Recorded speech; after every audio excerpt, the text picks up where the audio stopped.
us. Hey, Jason, you cannot hear us?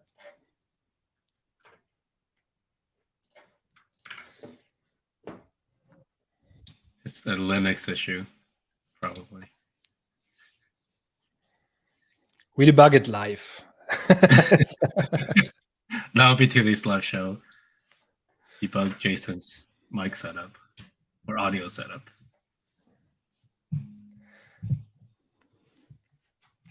All right. In the meantime, we can get going. So this is like a special one this week because it's Tuesday, not Thursday. My week is actually messed up completely this time around. For some reason, I have Wednesday already. But that said, like we wanted to have this session last week. Zach was at a conference. I was sick, so let's have it this week. So this week is kind of bonus sessions.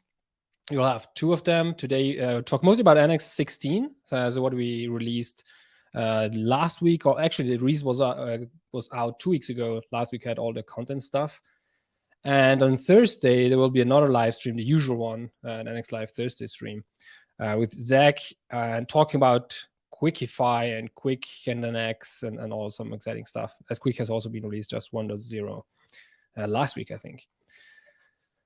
Cool, Jason, can you hear us? I think he's still debugging, trying out. All right, yeah, sorry, Zach. I had to jump on again. I think it was a super long time. I don't even remember when it was last time I was on NX Live show or hosting it, basically. Cool. Let's do a super quick round of intros, just in case people don't know. And meanwhile, maybe Jason is able to fix his Linux mic issue. All right, Katerina, why don't we go first with you? Hello, I'm Katerina. I'm on the NX team. I work mainly on the Storybook plugin, but also other plugins as well. But today I'm going to briefly talk about the Storybook part in NX 16. Hey, I'm Gregory. I work on the NX core as well as the NX plugin, which is the plugin you would use to create NX plugins. It's a little meta. It's really fun. I'm Jack. I'm involved with most NX plugin development except for the Angular one. I'm like not super in touch with that, but I work at Katerina a lot on Vite and other things, so it's fun. Cool. My name is Yuri. You see me continuously together with Zach on the stream and everywhere on videos. So cool. Again, today is mostly about diving into what we have released with NX 16. Let me quickly drop the link to the blog post, just in case people haven't checked it out yet. If you have questions, we're kind of going randomly over some of the stuff that we have released in NX 16. Talk a bit through it. If you have questions, definitely just bring them up. The whole point of like having a live show is also to interact and see what people want to know more, dig deeper on some of the aspects. Now, there's one part which I'll leave to Jason once he comes back. But one thing that we did is the whole NPM Provenance support. Maybe it's Jack or Craig or someone can talk about a bit. I can jump in what it is while we're waiting for Jason. So I forget when it was announced. It's been like maybe a month or maybe less than that. And then there's a chat on Slack saying like, hey, we should add this to our packages. So I had this idea. James Henry, who is also one of the contributors, had this idea. And then we created an effort. So effort is how we group our work. And we said like, oh, this might be like a week or two effort. Then someone just did it. I think James just looked into it. It's like, hey, it's already there. We already use GitHub Actions to publish our packages anyway. So now it's there. If you go to any of our NX packages, it's enabled. You can see it's signed and it's verified through the action. So that was pretty cool. We turned like a 2-week effort to like a day exactly. effort. I think this is the official blog post we just found here on the GitHub blog where they kind of show what it is about. I think we should be able to see it even on our NX package, for instance. Yeah, exactly. I think you see it here somewhere where you see that verified badge. And then down here, you see the actual like kind of like a banner where you can click on it and it would, I think, bring you directly to the actual GitHub action that triggered this build and this release. So you can kind of trigger it back to the origin into the GitHub repo in the actual source code of what is in that package, which is pretty cool. And because we also use Lerna, like anyone who is using Lerna should be able to do it as well. And Jason's back. Can you? Is it already on Lerna as well? Well, we publish using Lerna, so it should be supported. Lerna has support for it now. Okay, cool. And anyone that uses Lerna and GitHub Actions to publish can do it. So the idea of Provenance is that the way that you deploy and deliver a product should be like open to the public. So because NX is open source, you can view the source code, and also you should be able to see how we publish NX. So the workflow there in the GitHub Actions gives you enough detail for you to be able to understand how NX is delivered to you. Cool. Yeah, it is another verification on top and traceability in general, right? Like to be able to trace it back to the actual packages. Actually, this is also a good segue, I think, in one of the other topics. Let me share my screen real quick again, which is about the whole rescoping that we also did with NX 16. So if we go back here to our, let me see, our Novel packages, or before they were Novel packages. I think it will take me quite a while to still kind of make the switch in my head. But basically before this, we had the Novel DevKit package, and you can see now that in this notice, right, that it is deprecated. And what we did in this, in NX 16, basically in this launch, is to rename all of these to NX / like to move it to the NX scope on NPM. Maybe Jason, you can add something to that, as you have been most involved in that one. Yeah, are you sharing your screen, Yuri? Oh, sorry, you are. Here I am. Yeah, so I mean, as many of you probably know, our company name is Narwhal. It used to be Narwhal, but it made it a lot harder to kind of see which packages are actually related to NX. So the idea with this change is that you'll be able to see all of our first class plugins scoped under NX and be able to identify it easily. And yeah, the old packages are still there. They'll be published for at least until 17. And then after that, you'll make the switch. The nice thing about this is that because we've built migrations into NX, it should be fluid for people to just run NX migrate latest and get all the changes that you need and to switch over to the new packages. It was very rewarding to see like all the work that we've put into making NX pluggable and kind of like guide the user in this migration. So I feel like we pulled out all the stops here and made the experience hopefully smooth for everybody.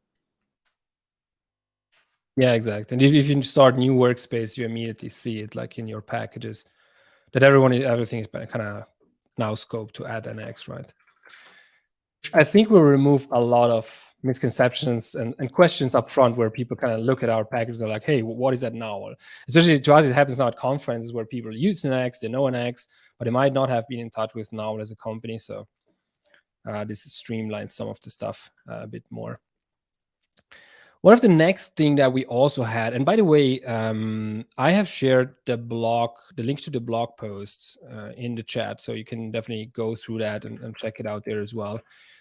It shows basically all the details that we're kind of talking a bit through today. It also has, as usual, a video embedded, so for those of you that kind of enjoy more the video part of it.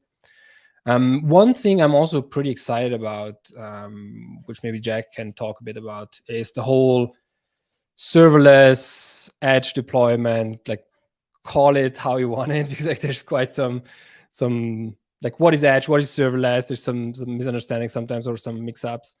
But actually we added some support for deployments to serverless environments, potentially even edge functions.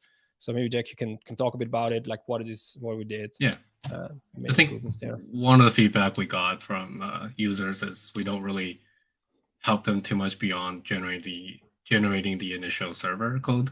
So we have like Fastify, Express, whatever, right?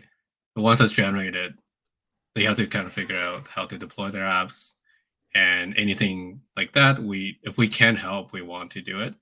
So one thing we added in NX 16 is a couple of new labs repo, plus we enhanced the Deno one, which was released previously. So we have Netlify support if you use the NX Netlify package.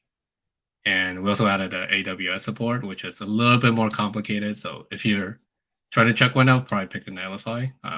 It's a lot simpler.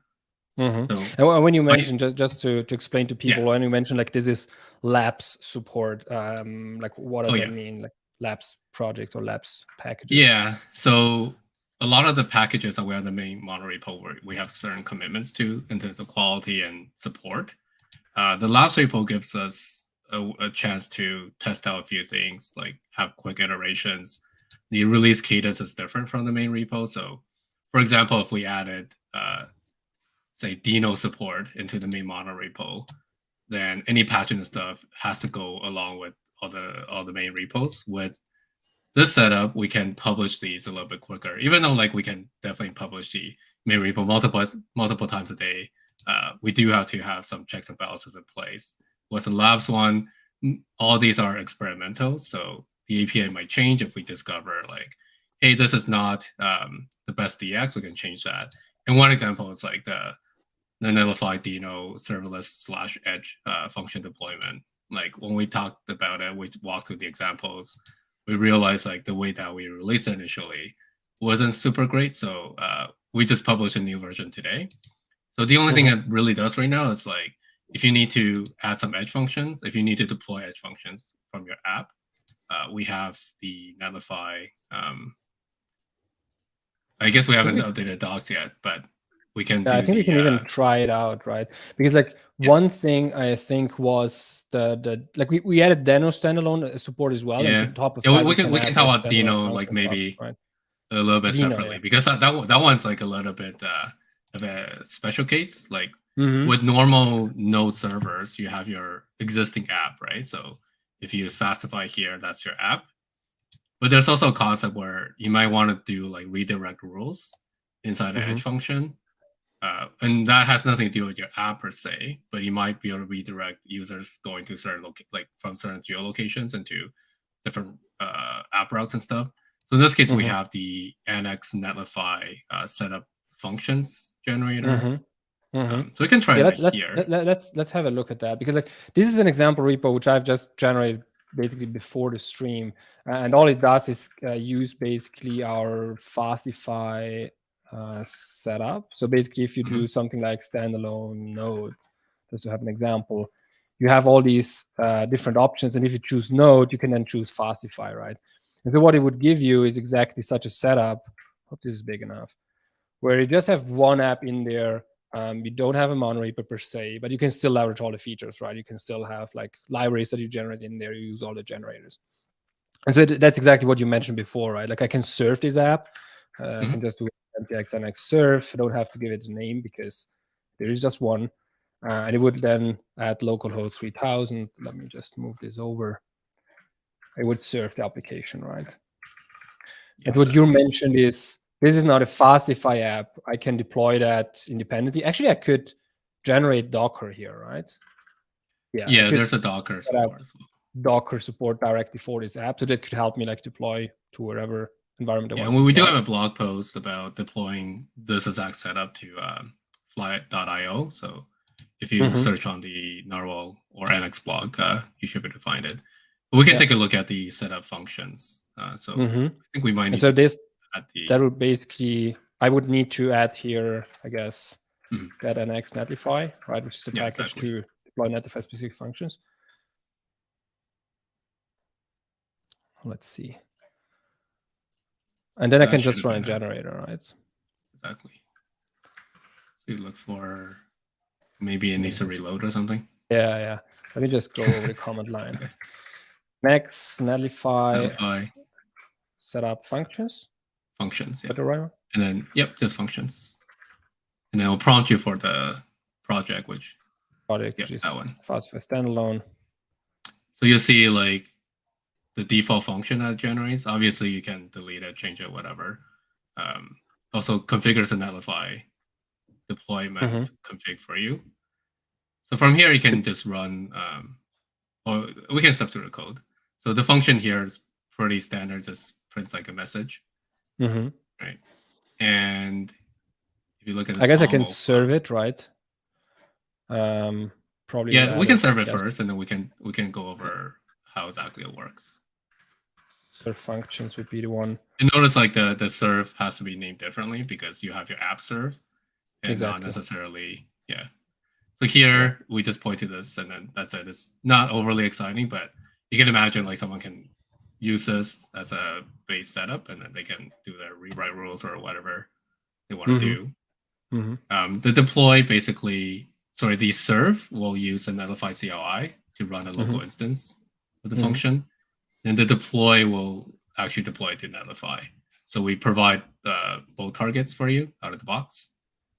And there's also like the Netlify TOML, right? Which then is already, yeah exactly. So the function stuff is actually what you care about. But with Netlify, you do need to publish something into production. So here we're just pointing it to the public folder, which we also generate.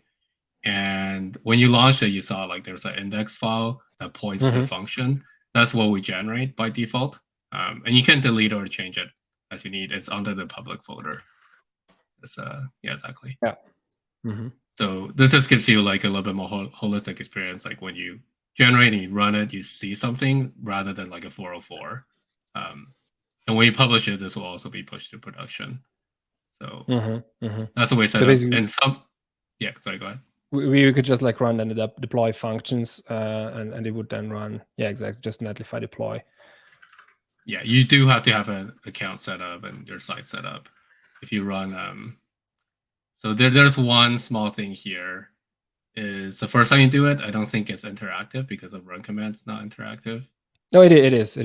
Oh, it is? It is, right? Yeah, I think it is because like it asks me about like what I want to link this. It is waiting here basically to my input. Oh, really? I couldn't get it to work, but let's try it. Well, even better if you get it to work on a live stream. So, yeah. But yeah, it looks like it's waiting for whether I want to link this to an existing site or not, and then go ahead basically and go through the process and deploy it to Netlify. Okay. Cool. So one thing to call out is like inside the Netlify Tomo, we're not too prescriptive, but probably what you want to do is publish to like an actual app. So you could set it up where, say you have like a React app or Angular app, you can have this on top of it, and then the publish will just point to the dist. So you build your app first, have it in dist, and then you can just push it to Netlify, and then whatever is in there, you can also use your functions because they'll both be deployed at the same time. Cool. Awesome. Anything about Deno? I keep saying Deno. So before we jump to Deno, I actually don't know. I call it Deno, but it is Deno apparently. Like me and Zach have been looking into it. It is Deno, but for some reason I say always Deno. It's like Deno, Vite, like who knows? Yeah. Some people say Vite, some people say Vite.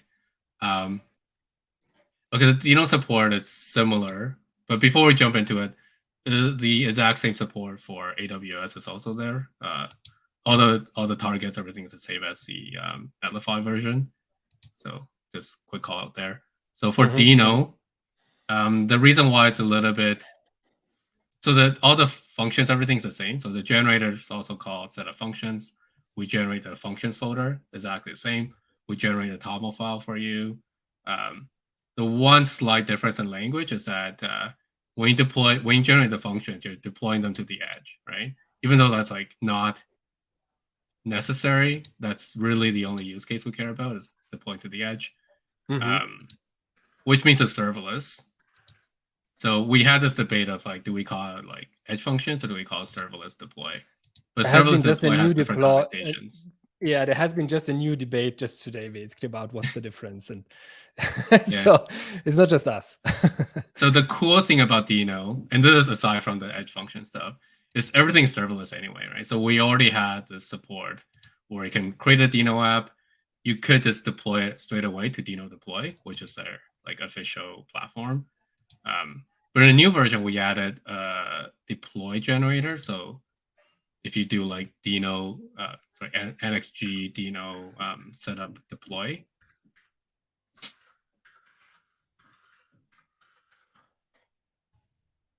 Right. Yeah, then you can pick this. Yeah. So hopefully you don't have it already set up, but let's see. I don't think Or else so. I'll complain. Next site. Would you like to install Deno CLI? I guess so, right? Yeah. So the only thing it really does JSON. is it adds that deploy target. Should be at the bottom.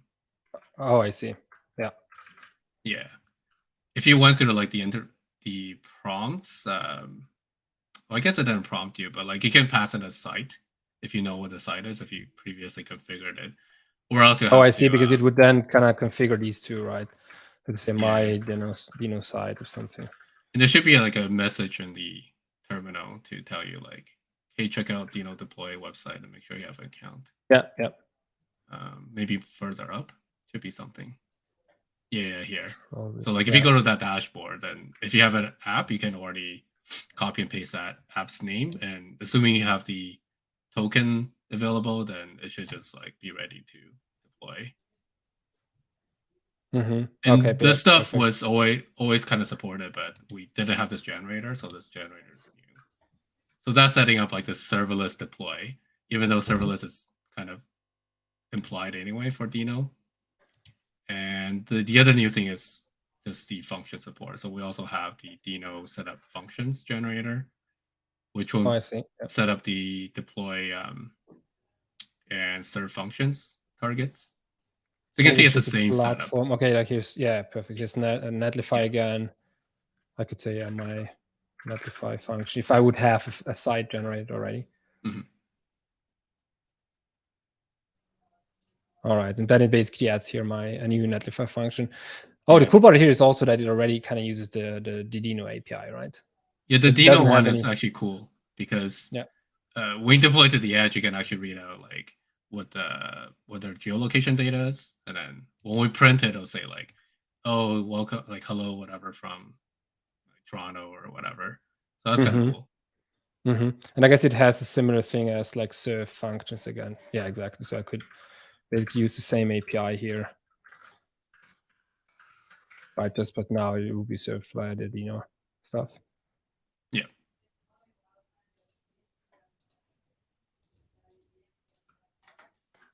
It's also using, obviously it's using the Netlify CLI again.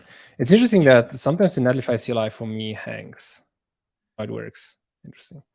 Yeah, I'm not sure. Like it usually works for me. It would be this one. Yeah, it's just the old cache was still there. I was like, cool. Yeah. And you can see, oh damn, like now you can see from where I'm phoning in. Yeah, now we know where Yuri lives. Oh wait, that's not right. No, don't worry. That's in Milan, like because I'm going over some mobile connection somewhere, so you wouldn't be able to trace me. No worries. No, we're not doxing you by accident. No sensitive data revealed. Yeah, and I think like from here, we just provided the base setup, and users can mix and match. They can say like, "Hey, when I run deploy, maybe I want to deploy everything at once," so they can set that up, and it's like depends on whatever they want. Cool. Yeah, I think it is great for getting a starting point, because I remember we even discussed whether we should, for instance, for the whole functions here, provide generators that create new functions. But in the end, it's just a function, right? It's a file with the function in it, so you're probably going to be copy and pasting that anyway. So we want to give that initial setup, and then we'll see how people use it. Definitely reach out to us, right? Like if you try this out, this is a Labs API Labs product, so feedback is highly valuable, because then we can kind of iterate in on it, improve it, and then at some point move it into the main one repo as like a first-class package. Cool. All right, let me have a look at my agenda. I think this is mostly it for the whole serverless part. Is there anything you want to add there, Jack? No, that covers about everything. And we will update the docs because right now it's a little bit out of date. So if you check out the docs right now, it's out of date, but check back tomorrow or something. Yeah, exactly. I'm going to fixing them right now. It's last, so we're like iterating quickly. Yeah, that's the downside. Cool. So next up on my agenda, at least, like I have Storybook. Katrina's our expert there. So Katrina, let us know. Yeah, I'm ready. I don't think I need to share my screen, but maybe it helps to share it. I can share if you want, like with links and stuff. Okay, perfect. Or you can go if you want. That's what I was going to share in any case. Yeah, so the change in NX16 is that first, if you're using NX16, and in a new workspace, the Storybook configuration is going to be Storybook is going to be configured with Storybook version 7 by default. If you are migrating from a previous version to an X16, NX Migrate will automatically migrate you to Storybook 7. The reason we're doing this, we're sort of automatically migrating it to Storybook 7, is because Storybook 6.5 is no longer maintained by the Storybook team. And even the Storybook team itself, they are really pushing people to move over to version 7. And version 7 has a lot of bug fixes, like any bug that was in Storybook 6.5 is now fixed in 7. And it has a lot of new features, right? So first, it would be a pity if someone was not on Storybook 7, but also it would be a pity because they would experience a lot of bugs, and a lot of new features that we have on X16 wouldn't be compatible with Storybook 6.5. So this is the reason we're sort of doing this migration for you automatically. The migration, the way it happens is that we, as an X, we are running some small migration scripts, but the main thing we're doing is that we are calling the Storybook upgrade script and the Storybook auto migrate script. So we're relying on Storybook's migration scripts to do the migration for you, because the Storybook team has done an amazing job of creating all these auto migration scripts that take care of updating your dependencies, of adjusting your configuration according to the frameworks you're using. You can even migrate your stories to CSF3. So there was really no point in us duplicating that work, and we just rely on calling the Storybook migration scripts directly. As you're calling the migration script, as the migration scripts are called, you are going to be seeing logs of what's happening, and also you will get a summary in the end with also useful links either to the migration guide that Yuri is showing right now, or any other documentation that will help you first understand what's happening, or if migration hit a bump, for example, that you can go ahead and do some things manually. But if you have, like, I think most setups are covered by the Storybook auto migration scripts. Mhm. And I think, yeah, that's the most important thing to note about Storybook in NX16. Yeah, I think that was like a super good move once we were able to move our migrations over to theirs. I think we even Yeah. collaborate with them, right? Like to make sure we can invoke Yeah. them in the right way. Because Exactly. we did it before, right? Like we copied, basically, we looked at what they did, and we used NX migrations, which is our dev kit, right, to upgrade our code. And now we just delegate, right? Which Yeah, is and much nicer.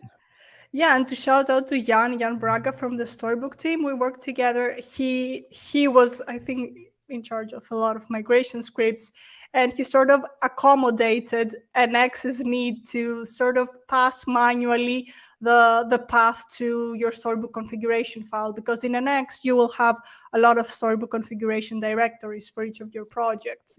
So Jan added the feature that you can manually pass the path to that configuration folder, which basically paved the way for us to use these migrations, actually. Yeah, that's pretty cool. Yeah, the more we can rely and remove the whole maintenance burden from our side, the better, right? Like our main goal is to integrate to the best possible way, but then cool. Yeah. All right. Let me look through the chat. So far, no questions, just discussions of how to pronounce Deno, apparently. It looks like that's the main topic right now. Yeah, in Greek is dinosauros, so jokes on you. I don't know. I'm kidding, because Zach said I think he was making a bit of fun with whether it's dinosaur or dinosaur, but yeah, but we were actually discussing on this because, like, I think Zach had a video where he said Deno, and then someone commented, "Oh, guys, it's actually Deno," and we were like, "Oh, really?" And then we just looking at like their previous videos of Ryan Dahl of how he pronounced it, and actually on initial videos he pronounced it Deno, but then at some point they internally just moved over to Deno because it makes more sense, the logo and everything, right? So apparently they had some confusion there as well. So it's not just we were not picking up properly. Cool. Another thing I wanted to briefly dive into is also the whole Angular support. Because historically we come from the Angular world, and we always had, usually we were upgrading the same time as Angular did, so having basically the same release cadence. Now that has changed, I think, like now since 2 years already, almost, right? 1.5 years or something. Like we are decoupled from the actual Angular release cycles. But this time around, it actually was pretty close, right? So I think we released on Wednesday or Tuesday, and Angular 16 released on Wednesday, so the day after. The thing I want to arrive at is mostly you can now upgrade NX without necessarily upgrading Angular under the hood. And actually, let me have a look here. I think this is on our docs. We historically had the Angular and NX version matrix. And I think we are now supporting all LTS, right? Yep. So if you're using 14. Angular 14, which is the long-term support version that the Angular team themselves use, you can actually use the latest version of NX. And also, like, if you want to upgrade to all these like cool things that we're talking about for NX 16, but you're still on Angular 14 or 15, you can run NX migrate with the interactive flag, and it will prompt you if you want to upgrade to Angular. And we understand that for like a lot of our clients and a lot of large projects, you don't want to move anything that like actually goes out to users. You just want to develop you want to upgrade your dev workflow. So we're working hard to support multiple versions of Angular. So at the moment we support Angular 16, which just came out, 15, and also back to 14. So if you're on any of those versions, please use the latest version of NX so that you can get all these features. I mean, that was one of the main reasons why I already started looking into this, which is actually quite some work on our end to make sure that that is backwards compatible. We don't break anything between these versions, especially for the Angular plugin, right? If you don't use the Angular plugin in NX, well, then you can obviously upgrade and you're completely independent from it. And yeah, like Angular 16 landed in 16.1. So it was like the first minor that we then just shipped a couple days after the Angular 16 came out. So this one already includes the migrations, unless, as Jason said, you're using this interactive flag, which you can find in our docs. There's a recipe about advanced update process, where you can then kind of interactively show what package you want to use and whatnot, which is pretty neat. Cool. Just more on the Angular 16 migration. As always, I would say try and stay up to date on Angular as well. From experience, the migration was pretty smooth. So props to the Angular team for also providing like awesome migrations. And yeah, feel like do either. I would recommend staying up to date with it, but we understand that you might not want to just for your user base. How does the update story look like? What is the website, Gregory, you made to see different versions? It's gregory.dev/npm burst. Yeah. NPM burst. Well, I think that would be Angular core, right? Nice. Where is 16? Up here.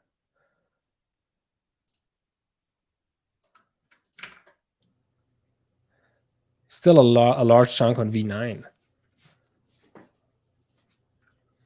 Oh my God. Let's not look at it. The Angular version spread is a little bit interesting. Clearly, some people are not ready to part with Vue Engine.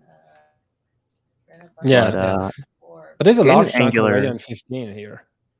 Yeah, 14, 15. So meaning like now with NX like supporting LTS, like we support basically all this chunk here, right? Which is pretty nice. Yeah, I think it adds up to just a little bit over half, maybe. Yeah, maybe almost. Yeah, but this is like we actually started looking into these version charts because we understand that not everyone's on the latest version of especially things that affect your users.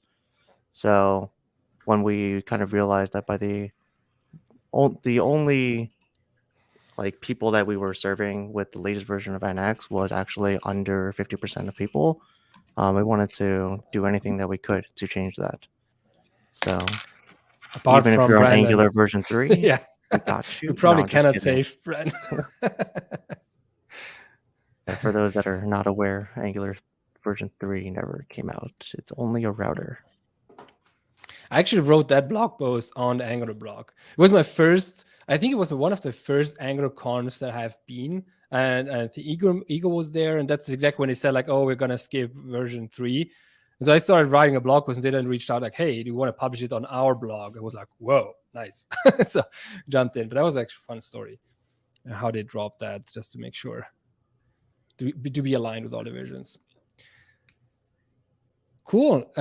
One thing we haven't touched yet, it's more of an internal thing, is, and Miro actually wanted to join us, but I think he's late and might not be able to jump in, is we actually switched our internal repository to PNPM, right?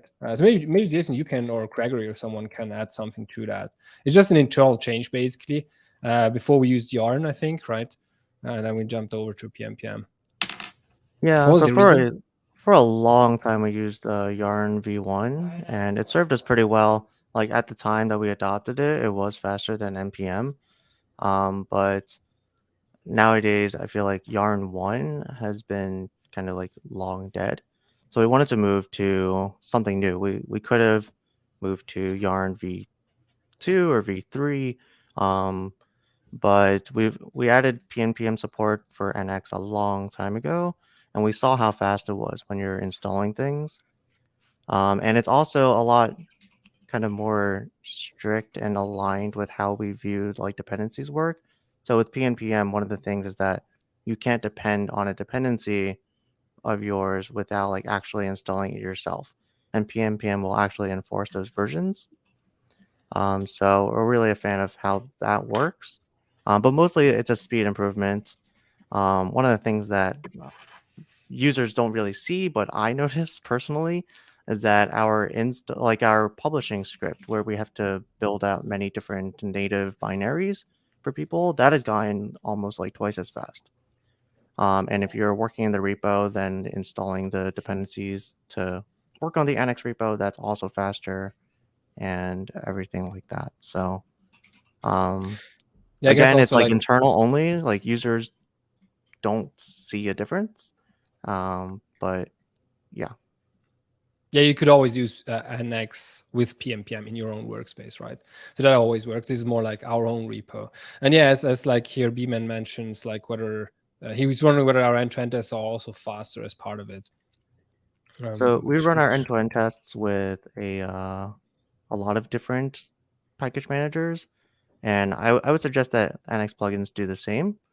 But it's kind of a mixed bag, actually. We've seen that our end-to-end tests sometimes run faster with Yarn, and sometimes they're faster with PNPM. So, I mean, and our end-to-end tests are very encapsulated. Like they go pretty deep. They do installs and all of that. So I feel like we see the difference more. But for plugin repos, like there should not be as many installs for now. So yeah, I would recommend. Personally, I like to go for a PNPM because it's more strict with dependencies. For the most part, if your installs are working with PNPM, they will work with NPM and Yarn. But you'll have to like find out for yourself. NPM has become more strict in other ways, so it's complicated. But like I think the JavaScript ecosystem uses all of them. So if you want to support as many users as you can, then I would highly recommend making sure that you have support for NPM, Yarn, and PNPM. Yeah, it's sad that Miro didn't make it today, because like he was mostly working on that effort and kind of doing the migration from Yarn to PNPM. And I think, at least like last time I talked to him, like I think he's going to write up some more like technical blog posts on our blog about how he transitioned, some of the gotchas, what you should be like looking at and be aware of. And so definitely there's something coming. Someone also mentioned NPM is just fine. In fact, like I noticed NPM is speeding up quite a lot, like recently. So it's no more, as Jason mentioned, like it's no more just the speed in some aspects. In fact, like also Miro, when I talked to him, has confirmed that some actually surprisingly are faster with Yarn and PNPM. So there's some trade-offs. And he's looking a bit more into it, and then hopefully he writes up some technical blog posts, which I think were pretty interesting. Cool. Let me see whether there's some questions. I don't think so. So if you have questions, definitely bring them up in the chat so we can discuss them. One thing to maybe have at the end here as we wrap up is some of the what's coming next, right? Like we at NX, we started kind of working in some efforts or larger iterations, longer time iterations. So maybe we can talk about some of the stuff that we're working on. So I think we could start with one thing I'm pretty excited about, also because we have Quick on our Thursday stream. There is also a video coming out tomorrow, hopefully, about the Quickifiers plugin. And so one thing that they do, for instance, they develop their plugin, like a full plugin on top of NX. So they basically use NX as their platform to develop an extension for Quick. And one thing that we're working on, which is almost releasable, maybe Gregory can jump a bit onto that, is we want to enable some different way of how you can bootstrap them. So without just giving a preset here, you can actually kind of build a full CLI experience, right? Yeah. So one thing we worked on last few months is basically giving Create NX Workspace a public API. It basically gives plugin authors a set of methods that they can import to easily bootstrap a package that does the same thing as Create NX Workspace -- preset.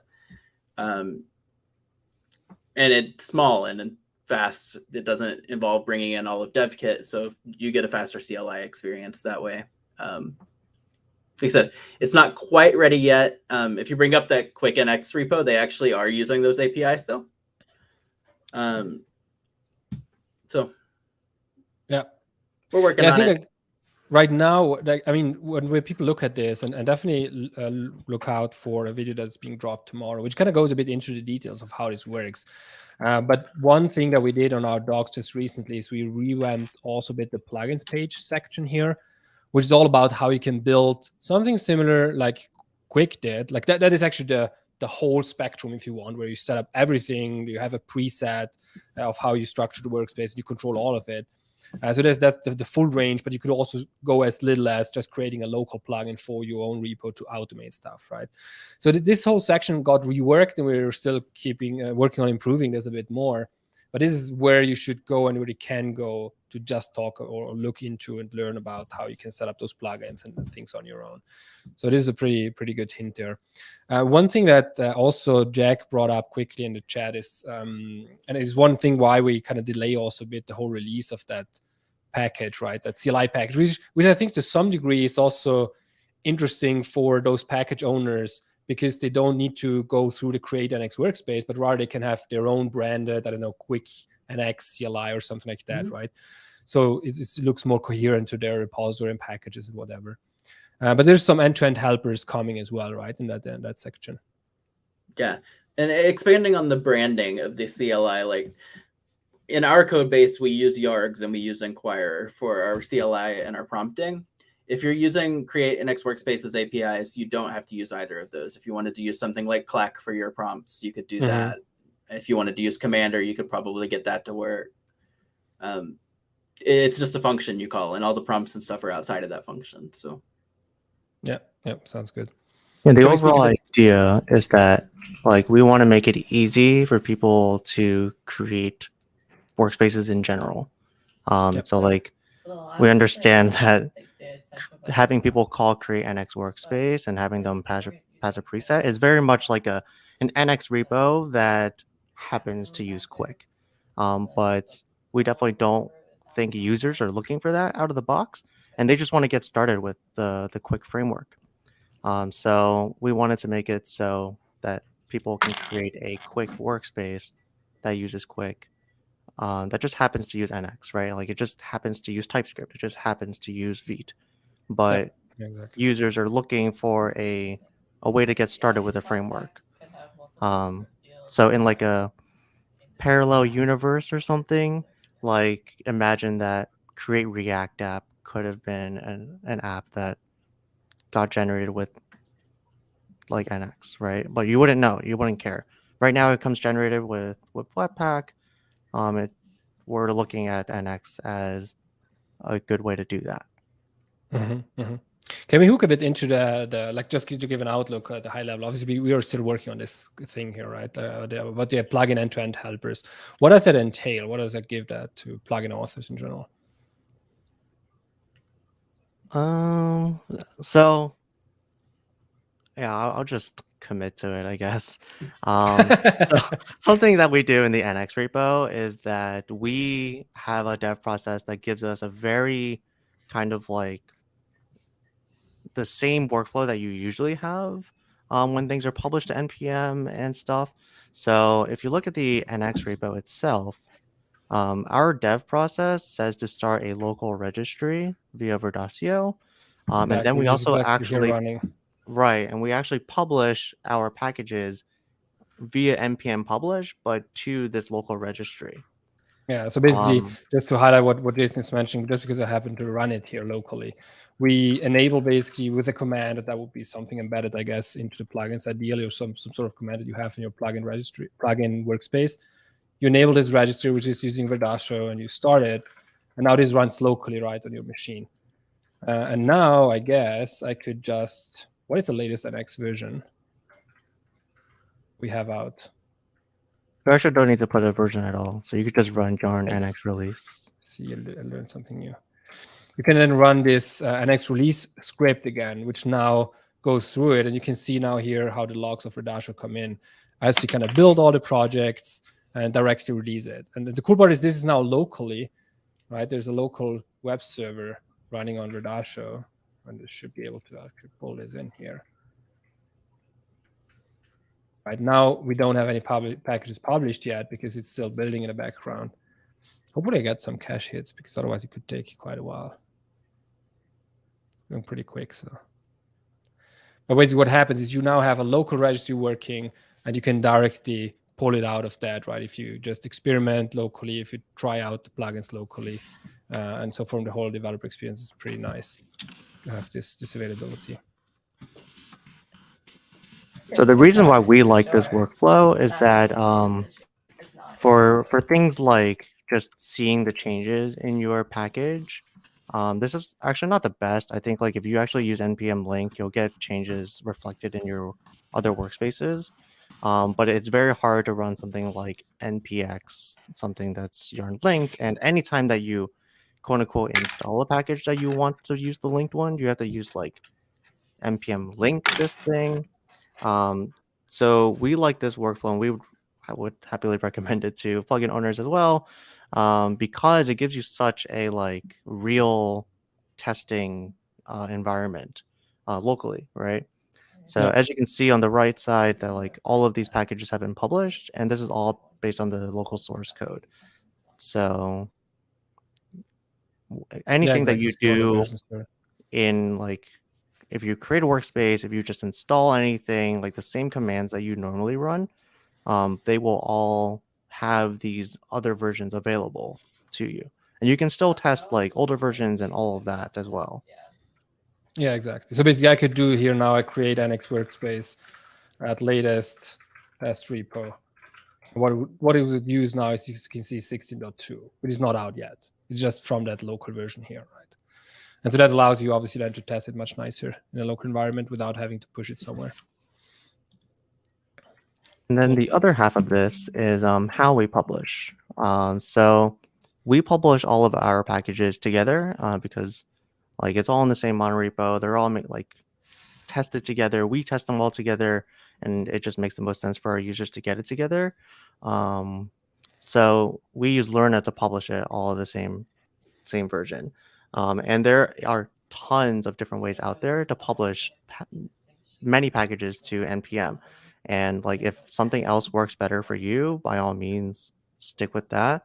But the other thing we'll be introducing is kind of a more NX flavored usage of Lerna that developers can use out of the box when developing NX plugins. so they get a very similar NX, like a similar dev experience that we use for the NX repo. So that is also coming soon. And I think with all of that, so the reason why we talk about this with end-to-end testing is because our end-to-end tests also run like this. We start a local registry and we publish that local registry, and then all of our end-to-end tests run commands just like users would, pointing to the local registry. So like with all this in mind, going back to the end-to-end tests, the end-to-end tests for the plugin owners right now, those run basically by like pointing to local file directories. But in coming versions of NX, we're going to be either introducing new utilities or the current utilities with flags in them. I don't know exactly what we'll do yet, but they will run the real commands that users will run. And it'll make it easier for you to write your end-to-end tests. It'll make it easier for you to reproduce issues that your end-to-end tests find. And all in all, I think it'll make your plugins more robust, right? Because you're testing it exactly how users will use it in actual development. Yeah, and just to jump in a little bit, a lot of the chat has been focused on the speed of the end-to-end test. This isn't something that we're directly targeting with this work.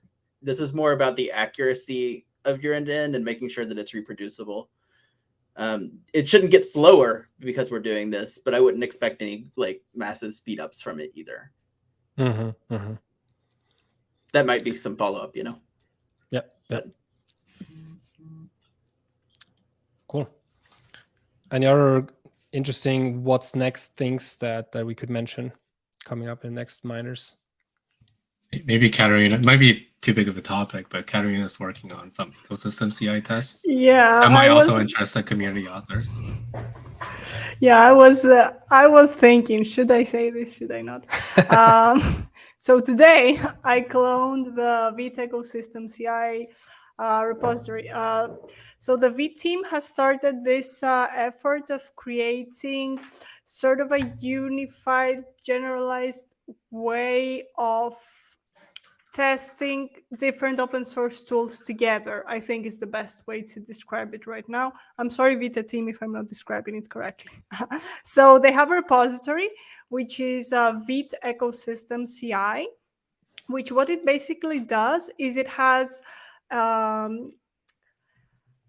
it creates a way of creating a single language of adding new tests. So it has a script that what it does is you give it a path to a repository. It clones that repository. It builds, in the Vite ecosystem CI case, it builds Vite locally. It takes the new repository. It overrides the imports in package.json to the locally built files, which are the latest version of Vite or NX or what the ecosystem CI is, and runs a set of tests that you tell it to. If you look into the /tests, for example, /astro, let's choose Astro, it's the same thing. All the tests are the same. You have the running repo function. The repository that it will clone is Astro.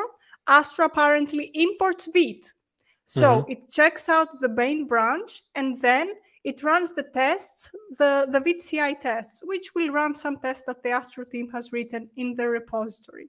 Nice. So they have created this language. There is already a number of other open source tools that have cloned this repository, or rather have forked this repository.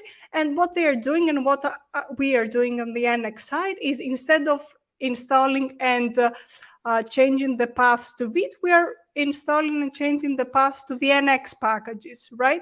So say that you have a plugin that uses NX and imports NX core. We will build NX core locally. We will clone your repository. We will change in package.json the path to NX core, to the local build version of NX core, which has the latest master, for example, and run the test that you give us. And you will see if the latest master of NX breaks your code or not, which likely it will not.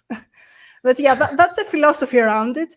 I hit a bump today, but hopefully in a couple of days the bump will be Gone. oh, yeah. Nice.